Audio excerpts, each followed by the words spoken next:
morning all. Suburban Sentinel here, coming to you once again from very deep inside the Arabian Peninsula. This is a quick update on the fight for gun rights for us Connecticut citizens that has now morphed into economic warfare against the state of Connecticut. Just as a housekeeping matter, I will be out in the field for several months. This video was recorded in May of 2015 and is scheduled for automatic upload sometime around late July, early August. And I apologize, but because of my field trip, I will not be able to respond to your comments in a timely fashion. But please feel free to keep the conversation going amongst yourselves. By way of background, after the Sandy Hook school shootings in Newtown, Connecticut in December of 2012, the state of Connecticut decided to become the flag bearer for anti-Second Amendment activities nationwide. Not only did the state of Connecticut pass draconian, misguided, feel-good, nonsense anti-gun legislation, it encouraged other states, such as New York, to do the same. Further, the state of Connecticut is the cradle of the American firearms industry, and when the gun manufacturers howled and said, "What are you doing? This stupid legislation is outlawing our product. It's going to cost the state of Connecticut jobs, population, and a whole lot of money."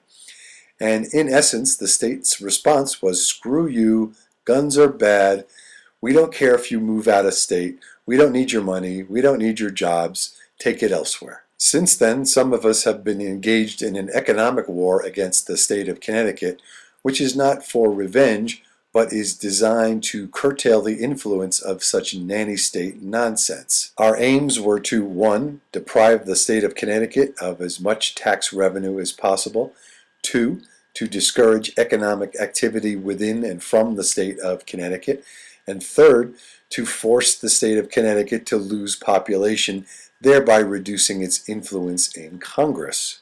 We did have a few minor successes. But we are just a few individuals, and in essence, we are a very small pimple on a very large rear end. But now the state of Connecticut seems to be collapsing under its own weight. Connecticut has a well-deserved reputation as a high-cost, high-tax burden state. Both individuals and businesses in Connecticut pay much more in taxes than the national average. Despite this, the state of Connecticut is facing a budget shortfall upwards of $2 billion over the next couple of years. In an effort to try to plug this hole in the budget, the government of the state of Connecticut voted to raise taxes by approximately $1.1 billion. And of that sum, approximately $700 million is going to fall on increased business taxes.